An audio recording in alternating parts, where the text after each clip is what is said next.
dans un pays de droit et nous avons surtout comme avantage, c'est la liberté d'expression.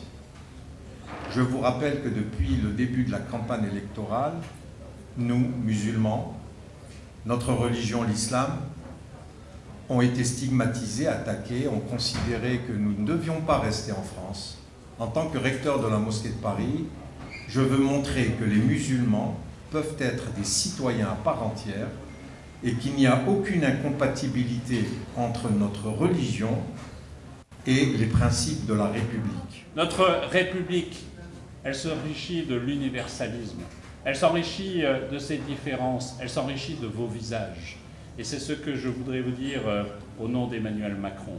Je sais la souffrance. Je sais la souffrance dans les moments les pires d'hystérisation d'une société. Je sais la souffrance quand la radicalité des expressions peut paraître comme ça à un 20h devant une grande écoute, comme si tout cela était seulement banal.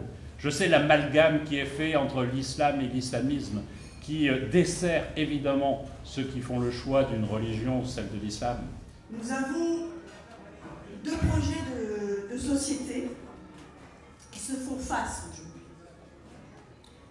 La nôtre veut poursuivre dans la voie de l'intégration et de la cohésion et ne tolérera jamais aucune discrimination.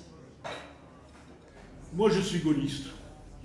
Et André Malraux disait « La France n'est grande que lorsqu'elle amène quelque chose au monde ». La victoire de Marine Le Pen, c'est le repli. C'est la France au banc des nations. Ce sera la faillite, ce sera le déshonneur.